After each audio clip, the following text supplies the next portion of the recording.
Саламатсыздарбы, урматтуу көрүүчүлөр. Биз Талас облустук ички иштер башкармалыгынын басма сөз кызматынын телестудиясындабыз. Бизде конокто Кыргыз Республикасынын өзгөчө кырдаалдар министрлигинин Талас облусу боюнча башкармалыгынын башчысынын орун басары подполковник Төрөкулов Нурлис Нурманбетович жана Талас облустук ички иштер башкармалыгынын башчысынын орун басары милициянын полковниги Ибраимов Зорбек Рамазанович конокто. Анда эмесе алгачкы эле бүгүнкү биздин студиябызга кош келипсиздер, урматтуу коноктор.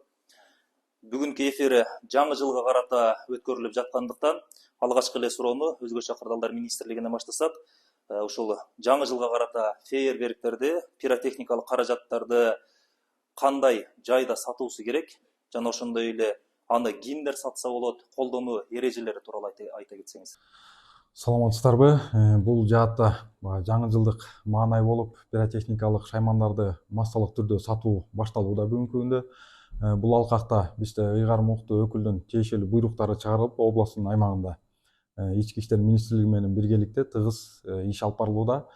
Бул жаатта бизде өзүбүздүн өздүк курам тарабынан профилактикалык иш-чаралар жүргүзүлүүдө. Анда пиротехникалык шаймандар менен кандай колдонуу эрежелерин түшүндүрөт, кандай ыкмаларда, кандай жайларда аттырыш керек, ошолор жаатында түшүндүрүү иштери жүргүзүлөт. Бул да болсо жүргүзүлүп аткан иш-чара баягы адамдын өмүрүнө коопсуздук келтирбөө жаатында жана ошо менен биргеликте көп жылдык тоют малга чөптөрдүкү, үй каражаттарынан өрттү болтурбоо алдын алуу иш-чаралары жүргүзүлүүдө.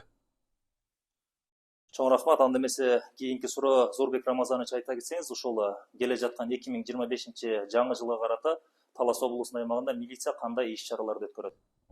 Саламатсыздарбы? Бизде бүгүнкү күндө Талас облустук ички иштер башкармалыгынын өздүк курамы 2 айлык ишмерчем чыгарылган. Ал ишмерчемде ошо коомдук коопсуздукту жана кылмыштуулукту алдын алуу боюнча, ушул жаңы жылды тосуу боюнча жана пиротехникалык шаймандарды колдонуу боюнча биргеликте иш-чара жүргүзүлүп, коомчулукка түшүндүрүү иштери жүргүзүлгөн. Мындан тышкары да бизде 27 декабрда 2024 жылда өздүк курамдын саптык кароосу болот. Ошол жерден дагы өздүк курамга нускама өткөзүлөт.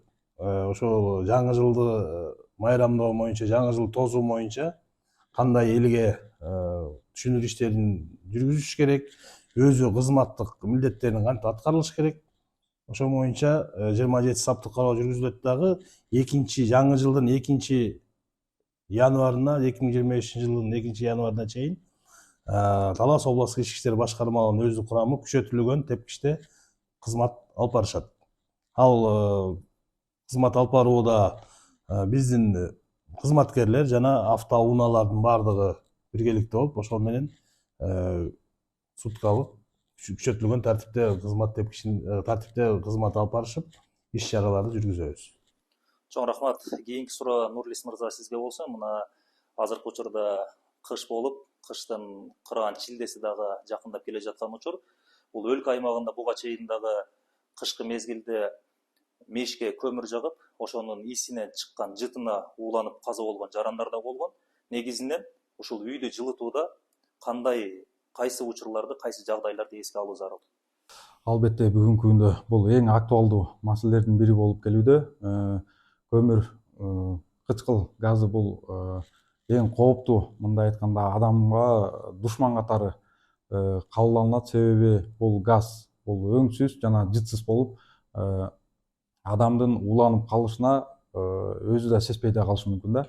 Учур менен колдонуп, биздин жарандарга кайрыла кетет элем. Бул эң биринчилерден болуп, көмүр, кычкыл газы бул иис деп баягы биздин журт арасында айтылып келет эмеспи?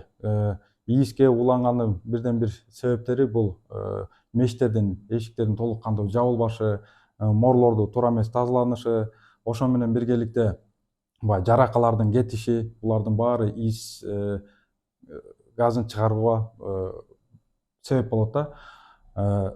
Ииске кабылган жарандарга кандай жардам берсек болот? Бул жаатта эң биринчилерден болуп, бул таза абага душар болгон жаранды чыгарыш керек. баягы көкүрөгүндө болгон топчуларды же галстуктарды чечиш керек, баягы абага дем алуусун биринчи орунда бошотуш керек. Ошо менен биргеликте баягы бөлмөнүн ичин шамалдатыш керек. Бул эшик терезелерди ачыш керек. Жана эгер эсинде болсо, бул таза абага чыгаш керек. Ал эми эс учун жоготуп койсо, ингаляция кылыш керек. Ошо менен биргеликте бизде 103 кызматы бул медицина кызматкерлерине чалыш керек.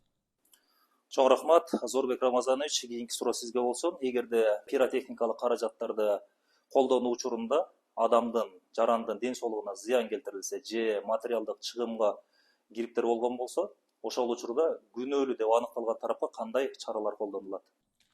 Бул боюнча биринчиден жарандарга кайрылып кетет элек. Ушул пиротехникалык шаймандарды аттырууда жана колдонууда болгондо бул жаш өспүрүм балдарга колуна бербей, өзүңүздөр колдонуп, өзүңүздөр ошолорго көргөз берсеңиздер.